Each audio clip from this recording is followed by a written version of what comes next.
Hi guys, good morning, जय श्री कृष्ण, राधे राधे। कैसे हो आप? और आज फिर मैं करेला बना रही हूँ। कल हम लोग आए तो देखो करेला लेकर आए, आज फिर करेला बना रही हूँ। लेकिन मैंने जब पहले करेला का वो टीवी बताया था ना, तो उस टाइम पे ममता बोली कि करेला को काट कर उसमें नमक भरते हैं। मैं भरती नहीं थी, मैं डायरेक्ट ऐसे ही नमक लगा के रखती थी। लेकिन ममता ने बोला कि हम करेला को काट के अंदर नमक भरते हैं, तो अब मैंने भी ऐसा ही किया। करेला को काटा, अंदर नमक भर के रखा, ऊपर भी लगाया, फिर धोया।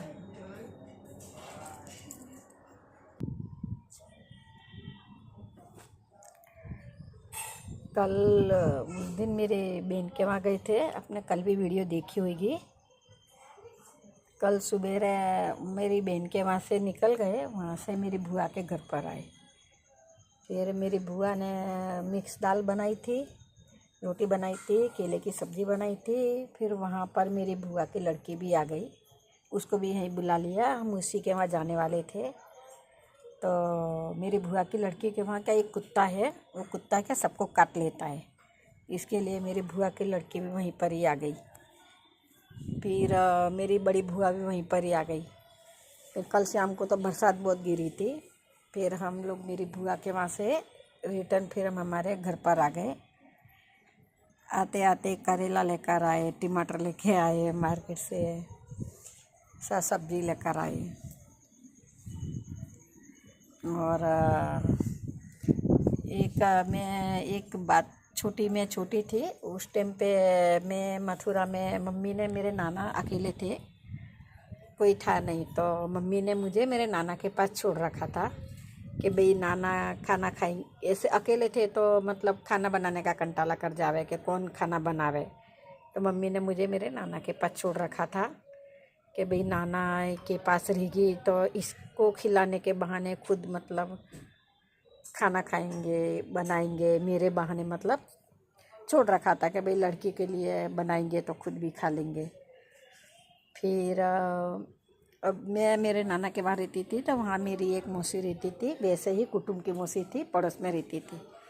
तो वो बाजरे की रोटी बना रही थी, तो मैं तो छोटी थी, अब बाजरे की रोटी बना रही थी। तो बाजरे का आटा तो कैसा काला होता है, तो अब बच्चा हो, बच्चे को थोड़ी बुद्धि होती है। तो मैं मेरी मौसी के पास जाके बैठी, उधर वो रोटी बना रही। तब मैं बोली, मौसी मट्टी की रोटी क्यों बना रहे? क्योंकि वो काली मट्टी आती थी ना उस टाइम पे, तो काली मट्टी थी, एक काली मट्टी आती थी। तब मुझे ऐसा कि मट्टी है, और वो चिकनी मट्टी आती थी। तो मौसी रोटी बना रही, मैं बोली मौसी मट्टी की रोटी क्यों बना रहे? तो बोले बस हम मट्टी की रोटी खाते, तो मट्टी की रोटी बना रही हूँ। अब मैं बाजरे की रोटी बनाते, मैं मिट्टी की रोटी समझी। अब बच्चे को कैसा है, जो बच्चे के मगज में घुस जावे वो घुस जावे। अब मेरे मगज में तो बस वही घुस गया। जब मैं बड़ी हुई, समझदार हुई, तो मैं यूँ ही सोचती थी कि मट्टी की रोटी कैसे बन गई होगी, मट्टी की रोटी कैसे खाई होगी।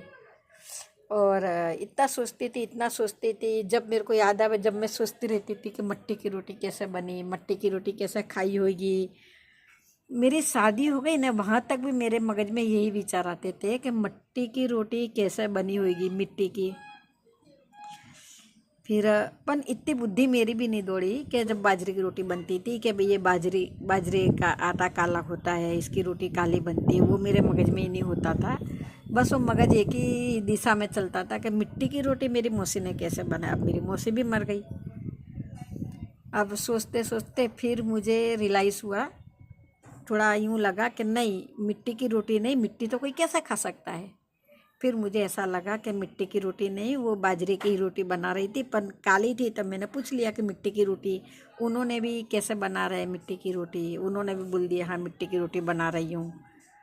उन्होंने भी नहीं बताया कि बाजरे की रोटी है, तो थोड़ा मगज में भी वो होता।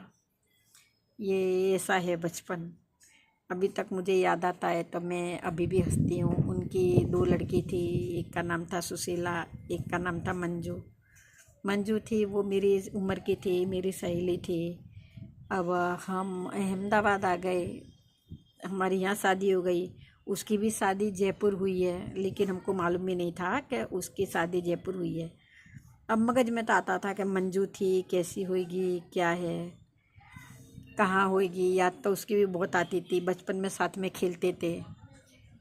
फिर एक दिन मेरी बुआ की लड़की है मथुरा में, उसके लड़के का कुआं पूजन था, लड़के के लड़के का कुआं पूजन था। तो वहाँ पर हम लोग गए थे। तो फंक्शन में जो जैसे कि सुबह खाना पीना रखा था वाड़ी में, तो हम लोग सुबह वाड़ी में खाना पीना खाने गए थे। खाना खाने गए थे मतलब फंक्शन तो शाम को ही था, लेकिन सुबह का घर घर का खाना होता है ना। तो मैं, मेरी मम्मी, हम सब गए थे। तो वहाँ वो बैठी थी एक साइड में, अकेले अकेले बैठी थी। अब हम बचपन में मिले थे, बचपन से बिछड़ गए थे, थोड़े बड़े हुए, शादी हो गई, उसके बच्चों को भी शादी हो गई, मेरे बच्चों को भी शादी हो गई, अब उम्र भी हो गई। अब मुँह तो उनका थोड़ा थोड़ा वैसा ही लगता था, तो मुझे लगता था ये मंजू ही होगी। फिर मैंने वो पूछा कि तुम मंजू हो? तो बोले हाँ। वो भी मुझे पहचान गई कि मिथिलेश हो। हाँ, जब से नंबर ले लिया बस अब कभी कभी फ़ोन पे बात हो जाती है, व्हाट्सएप पे गुड मॉर्निंग, गुड नाइट, कुछ मैसेज एक दूसरे को भेज देते हैं। अभी उसको बोला है अहमदाबाद आना, देखो अब आए जब समझो। बचपन की जब सहेलियाँ मिलती अपने को तो बहुत खुशी होती है। लेकिन मेरे तो नसीब अच्छा है, मेरे बचपन की सहेली सब मुझे धीरे धीरे मिलती जाती है। और आप लोगों का बहुत बहुत धन्यवाद। आप मेरे चैनल देखते हो, मुझे लाइक करते हो, कमेंट करते हो, आप लोगों का बहुत बहुत धन्यवाद। और आज का वीडियो मैं यहाँ समाप्त करती हूँ। जय श्री कृष्ण, राधे राधे।